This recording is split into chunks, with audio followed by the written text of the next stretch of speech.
Hal is no stranger to ripping a solid Valk ult late game. Sometimes it's for rotation, sometimes he'll do it solo just to give his team wall hacks and information. We'll have to see which of those they use it for soon, but right now, it looks like they can take out both Sorale and virtus.pro. One bullet in the Kraber. Make it count! Oh. 150! Follow up! Walty gets the next knock, VP! Off that Kraber shot are able to take care of VP. Falcons get that KP, and now looking down at the teams right in front of them, 6 squads left. This could be a bloodbath. This is a lot of KP opportunity for Falcons. Gen.G have somehow managed to sneak into the zone. Liquid Alienware, they try and play for center position, but too much focus on them. They'll go down in 6. Falcons now on the bottom of the hill, but they can work their way up towards FaZe, towards ALGS Year. Fnatic have come down from the south here, and I like their position, but as you can see, Libel Ace has only got a few bullets left in the chamber. Hopefully that gun shield generator can keep some teams at bay. No way! No way! FaZe trying to jump on top of ALGS Year. They get taken out. Now it's the green light. It's the third party. It's the AvsD, the fourth party, and now it is Falcons against Fnatic after fully capitalizing off of what we just saw FaZe do. Gen.G though, they're lying in wait. They're gonna come and clean up this fight so easily. This is just a free ball here for Gen.G, the free W here. Fnatic now backing away. They want Gen.G to get involved so that way Fnatic can at least get second place. It's up to Gen.G to follow up. They get the next knock here. Hal down, Gil down. It's up to Walty. Falcons get eliminated. They go down in third. 2 squads left. Can Fnatic get the reset? Gen.G walk up for free and take game number 1. Great stuff. A rotation in from Bean from Gen.G there to pick up the game 1 win. Yulari, man, is hugging this mobile respawn beacon like it's his grandma right now. That is all the cover that Unlimit have to work with. They don't have the Bangalore. The only one of those is gone down. Oh, sorry, they do. They are playing the Valkyrie Maggie Bangalore. So they are one of the only teams that can survive on this side of the hill with those smokes. It's going to come in clutch here when you have little to no cover. They're literally diverting their attention in every direction. VP, who's the next victim? Lou was at least able to get that re-knock here, but it's only up to Yulari, man. The Sheilas, though, having to play around 2 knockdown shields of Moby. In our last 3 squads, VP take the most space looking at Limit, and Rock are not getting involved. I mean, we talked about how late VP's rotate was, and you're telling me they're a top 2 team in this lobby? They've got the high ground over Rock right now. This is an incredibly played game from VP. But Rock Esports huddling behind their walls. This is going to be one of the longest top 2 fights I think we'll see for quite a while. MT, if he can stun some here with the missile swarm, it could be the go button. Even more important when you have VP looking to find the dub as Slayers gets the knock. 1 left for Rock, who want to stay up as 2 squads left. Saucera taken to the skies. It was a Valkyrie ult just to stay alive with good luck in a 1v3 situation. This is VP for the win to clean up what is left of Rock. Big finish from virtus.pro. Rocking all the way out from the pylon somehow. In terms of weapons, before Nags tries to climb up, see if he can take a different angle, because a Valkyrie is looking at them. Yeah, well, no Valkyrie on FaZe's side, importantly, right? They do have the altar, so maybe a Void Passage gets them there. I think virtus.pro surely are playing for a late-game skyward dive, so Gen.G just need to keep on top of everyone below them. But if Gen.G takes too long with this fight, this is just going to allow VP to evac tower on top of their heads for free. A-jump, he fights 2. They got to finish this fight, because VP is on the prowl. FaZe tries to survive with the Ultra TP though. They may be able to reset, and now VP have height. They slam Vicky with the missile swarm. virtus.pro come in. MT, he gets 1 with that utility, but can they get the rest? I don't think so. Gen.G take out virtus.pro, and now it is 2 members of FaZe Clan who have just jumped up the evac against the 3 of Gen.G. Dexter is just him. They stopped the evac push with a Gibby Bubble opportunity in their face, and now it's FaZe down to a duo, but can the Kraber make it sing? Oh! He doesn't know the now! He hits the headshot! Dexter's down! All of a sudden, it's a 2 versus 2! The surprise attack! Can he get it again, though? It's up to him. He's the last one alive. He has to land these shots in this 1v2. Can they get the rest? res. He tries to go in, but no EMP available for him. It's just about the information to see where they position behind the pillboxes. Oh my god, Fnatic. He's got the one weapon that can make crazy things happen here, but it's a 1 versus 2. He sees the silhouette, but they get the slide on him, and Gen G will win 2 out of 3 games on Storm Point. Rather than trying to fight TSM, but if you get a knock, Shopify Rebellion end up helping with that, and that is huge, opening things up for Unlimit. Oh my gosh. We're just kind of peeking through. The boy has to grab another panic. I'm panicking. Great patience from Exuvi as well. Ularaman's Maggie Ball should finish off TSM in here. There has been a small reset. Maggie Drill going to do a lot of damage though. Subi taking the other side again, and TSM, who have long reigned in the north, will go down. Unlimit reset inside this building. We've got ALGS Year, we've got Shopify Rebellion, and remember, with Alter still in this game, this wall basically doesn't exist to these two squads. No, it really doesn't, but we're going to pretend it does for now. As we turn to Shopify Rebellion, they're going to likely swing onto ALGS Year. Thank God for the G7 scout for the mid-range, and pricey. I see the Graver. We get it. This is what it looks like to be absolutely juiced on loot, and Unlimit full send onto ALGS Year. They get evicted, and we turn to the last draw. It has to come down to that very same P2020 Kraber combination that we just saw, because Shopify Rebellion, they have all the space in the world. And in Apex, space means everything. ALGS Year try and get aggressive. It just does not work. Shopify Rebellion, they've got all the space in the world. They've got all the time in the world. And they have our first ever win on Olympus. Well, Shopify Rebellion, welcome to the group stage. SAUL did really well there. However, they used a Catalyst ult to keep virtus.pro and Unlimit from looking at them, meaning they don't have that key cooldown for the next few minutes. Unlimit choose to take this time to move on to Lou, weakening virtus.pro. Do SAUL take the bait? Do they end up committing to the fight? But you need to stay healthy here, and I love that we have the Valk in the back with the bow check. VP's down, but SAUL, they are healthy, they are poised, and they have the time to pounce on this. They're not finding a weak Unlimit. They're strengthened, and they're looking for the top of the leaderboard. 3v3 right now, and Unlimit have really prepared themselves, and unfortunately, SAUL cannot stay defensive. They need to be popping ult excels right now. Everything is going to come down to the wall cooldown. If there's a cat wall, they might win. If not, Unlimit should have this. Well, also, does SAUL have their bang ult? That's another question.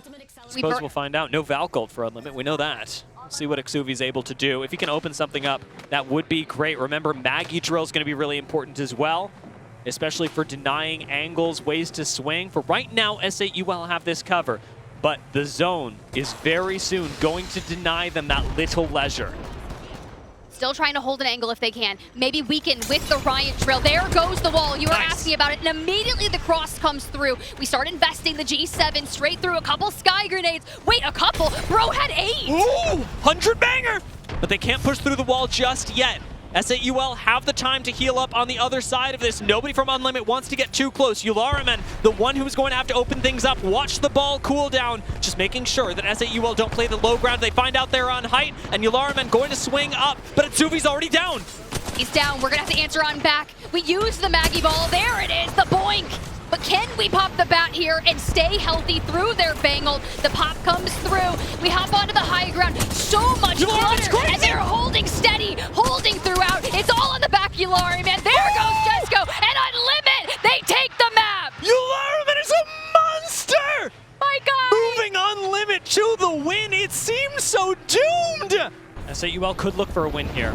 Right next to virtus.pro, it really is going to come down to these two rosters who have the high ground. Fnatic and TSM, even Hot Dog Mafia are all trapped on the low ground, and SAUL going down to a combination of Hot Dog Mafia and virtus.pro.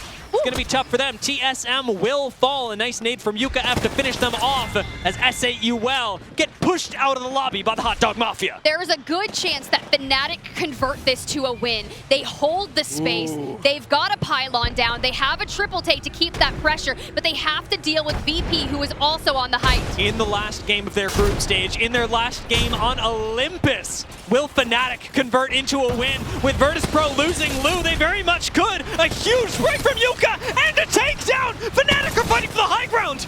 Fnatic will control the end game if they've got VP down. They are almost got VP out, and Hot Dog Mafia are going to have to make a play to get up here. We're trying to work around the knockdown shield, and instead, we can see through the air, Rambo's up top. We've still got 3 squads in this. Fnatic haven't actually finished off VP just yet, so as Hot Dog Mafia land, they've got a 2-squad fight to contend with. Oh my god, AvsD down. Fnatic are just reaping this lobby, looking for every bit. They take what they can get. They take the win. They get that onto Olympus. To finish their group stage, Fnatic win their final game, securing themselves a fantastic spot in the elimination rounds.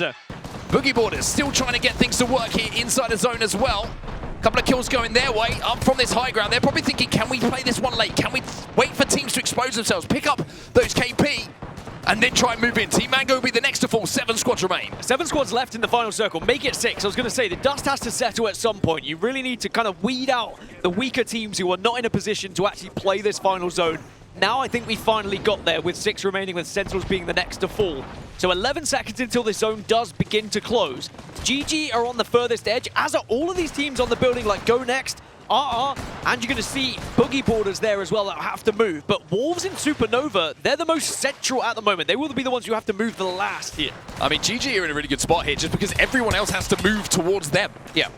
They can bide their time a little bit here as we take a look at the split screen to see where everybody is. There's Valcolt's up into the skies. It's Boogie Borders who are going to be landing first, and they're landing on the roof, top left-hand side of your screen. Metro with the double tap on the alternator. The only problem is he's got 2 bullets left. He's trying to find more ammo. Finally does, but it isn't going to be too late for Boogie Borders to survive here. RRQ will go out next. 5 squads now remain. Well, GG just a 2 though. Even though they're in a good position, can they get a job done just as Aku and Lufka? And remember, GG almost eliminated earlier, just about stayed on their feet. But now they're going to be a real threat in this final circle just as a duo. Just got to output damage. Just got to influence fights here, GG.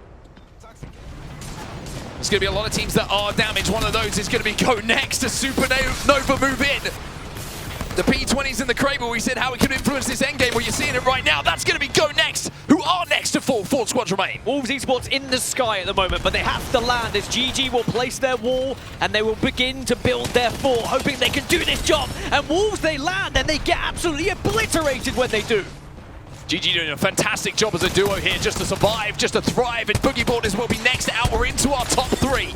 It's Supernova, it's GG, and it's Wolves Esports who are left remaining in this lobby, and it looks like GG might be granted an opportunity to win this one as a duo. Wolves are just down to 2. Down to 2, maybe it could be a chance here for GG. GG are moving in, the damage is done, and Lufka, 3 bullets in that scout is gonna be enough for GG to be your champions here. In our first game of Storm Point, the duo hold on to get it done. And RRQ are just a duo. They've got to land on the high ground here. They surely have to land on the high ground here, Grow Gaming, and try and challenge. Otherwise, they're just going to be fishing a barrel, surely. They can't reach it from the dropship. They have to still play down low. Maybe they can fight against RRQ, though. They send it.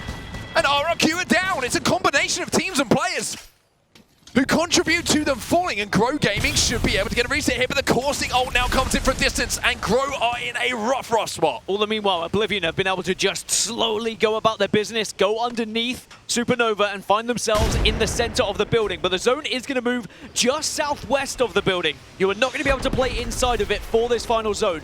But both teams will want to get rid of Grow Gaming at the moment. That will be their priority, so they can have a straight 3v3. And Hardeki once again just playing with this smirk on his face. Is a devious one, isn't he? He is the definition of devious. This could be good for Grow Gaming, though. If Supernova and Oblivion have a little bit of a poke and actually maybe get a knock and encourages a push, it would allow Grow Gaming just to step up that extra few inches they need to really have a chance in this final circle. Yeah, it's interesting, isn't it? Usually when we see a 3v3v3 endgame, it's like pretty obvious what team is going to have a massive advantage. This one feels like no one really has a huge advantage. Everyone's got their own advantage in different ways. Grow Gaming, they're the isolated team, but they're being focused by the height, which is the advantage here for Supernova, and then Oblivion have the cover of the low ground. It really is interesting. And worth noting, very different comps. You've got Gibraltar available for Oblivion, you've got Caustic on the side of SN, and you've got the Altar available on Grow. All very different abilities that could help in these final circles. You also have the defensive bombardment here for Monsoon, which is ready on the Gibraltar. That could be a game changer. The amount of damage that could do in the final moments if they can get that bubble down and just survive and wait for the ult to do its work. This is a fascinating endgame here between these. Worth noting as well, Grow Gaming, the only team that doesn't have a Caustic. Could that be to their detriment as well? This Altar is going to be really everything for them. Can you find some sort of angle, some sort of portal to find yourself away? It's now Oblivion start to edge themselves out. There's that defensive bombardment that comes through to distract, and then you find a spot and maybe a bubble comes out afterwards. They've managed to wrap away. Everyone taking a little bit of damage, but nobody taking game-ending damage as yet. The bubble will go down. Oblivion taking a little bit of damage. The ring is actually going to take down Dropped here.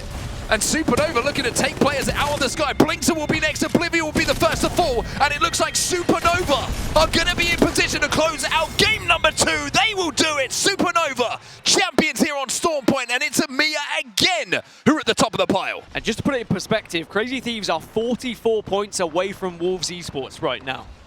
So this game is almost a must-win already if they want to find themselves in the winner's bracket. And even a win wouldn't put them in the top 20. Most likely they need 2 wins, if not 2 big games, for their chances of getting into that winner's side. Boogie Boarders, though, do have the Kraber. They are in a position where they could potentially do some damage to these teams that are coming from that other side as well. And Crazy Thieves have moved, or at least 2 of them have, trying to reposition and find themselves into a better spot for this endgame. Yeah, Verhulst has just gone down, though. I don't know if he didn't get to jump onto the Valcol. We'll have to watch that back in the VODs to see exactly what happened. But for Crazy Thieves, they're inside the top 7 at least. You were talking about big games. Well, this man's still got a big gun in his back pocket. It's going to be the Kraber still available as Crazy Thieves will fall.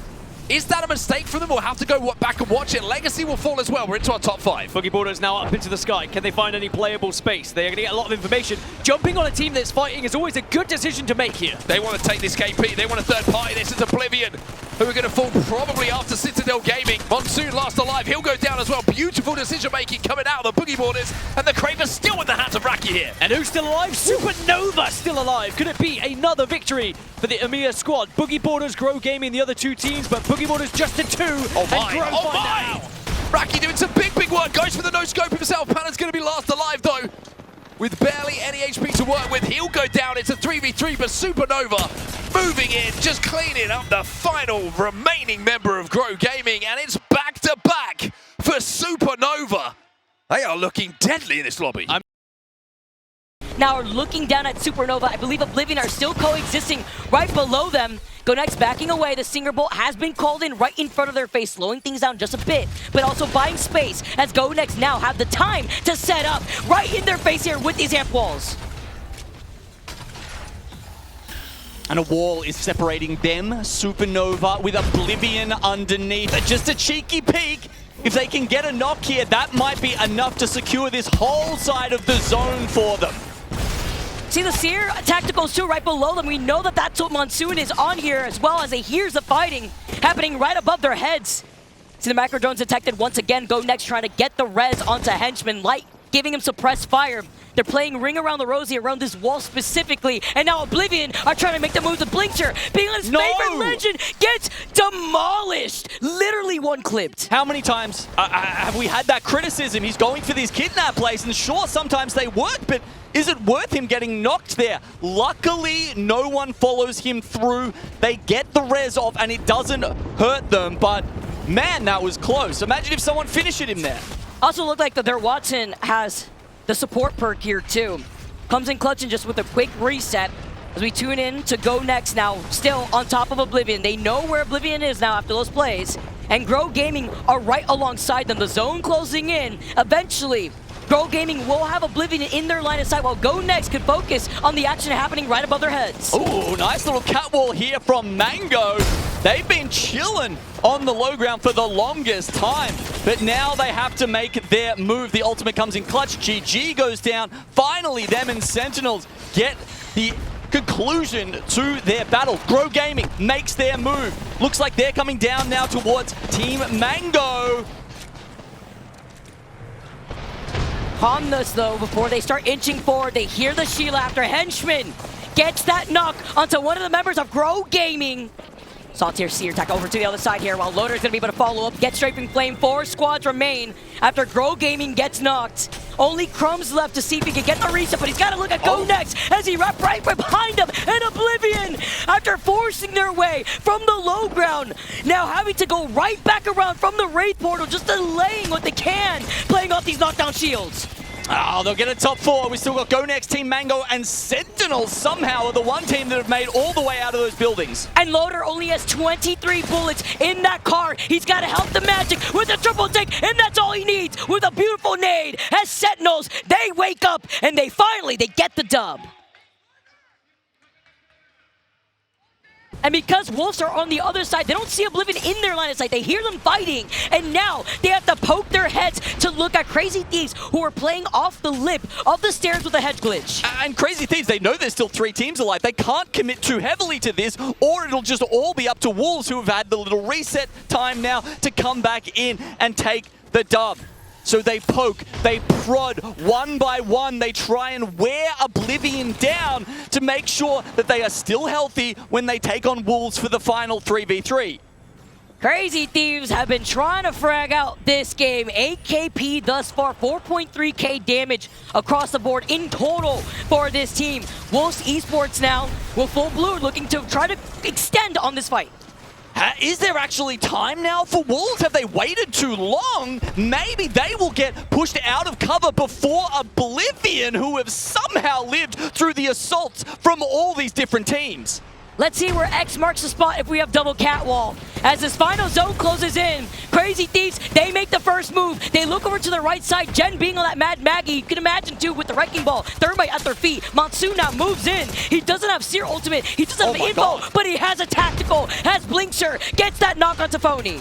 Can they do it? Can Oblivion actually come out of this? Well, Boney goes down, but now we have Jen Burton and Crazy Kong on the ground. This is such a hard fight to read. And this is so important for Oblivion to be able to extend on this, but Monsoon has to look to their back. They lost out on Blinkster first again here. Monsoon playing off the Jen for now for some extra cover, but he has to look behind him too. 1 player left as Crazy Raccoon cannot hold up. 3 squads left still. There's still 3 squads alive. What is going on? Wolves are the first to go down. Monsoon, is this a 1v1? He's trying to survive here. Can he do it? Monsoon low. He's 1 shot. Oh no, he procs the banner pull. No, Crazy Thieves. They'll take it with an insane dub. Better late than never, they always say. Was that a double melee finish? They've gotten a full reset, and now they're sitting above Oblivion. How on earth did that happen? Supernova let them. They need to with the high ground here. Big opportunity with where they're at. 25 in the overall standings, 92 points. And they have to claw their way over to this dub as Oblivion move up. They take the Hail Mary push, but they know that they're safe. As 4 squads left, make it 3 with Supernova falling. NIP, can this be their chance as they now move up? Oh my god. All of a sudden, Ninjas in Pajamas are on 99 points. They only need 2 more. It's doable. CRT are trying to reset, and E36, who have not moved, have the red car. The Mythic be coming in clutch, taking it out of the death boxes of another team. As NIP now look and play this patiently. 3 squads left. They're hearing the fight. They don't want to put themselves in the middle as they're forced to come out of the low ground. You can see the wireframes there, both teams above them. But it really does come down to who has to peak first, and Enterforce 36 should get pushed out. Oh my god, it's a big full send here from Enterforce 36. They're right on top of CRT. Can NIP take advantage of this? This is all off of a clutch res from the Mad Maggie at the hands of Bane with a crazy catwall. No pushing onto them. They're poking, they're looking, but E36 backs away. This forces NIP to play this slow before they're forced to climb over. Insane firepower from CRT to stay alive during any of this. Honestly, NIP make the last push for their points. They're gonna get it. They're taking places up to Bane. Can he go for another clutch? He's forced to reload, and he can't get it. Crazy Thieves with the back-to-back come through. to take the dub for game number 6. Oh my god, did they think they've done they got 101 points. You would most times expect to get through on that, but because Ninjas in Pajamas had such a massive game, they are going to advance ahead. You can see 3 faces look at the monitor and just realize that they have missed out by 2 points.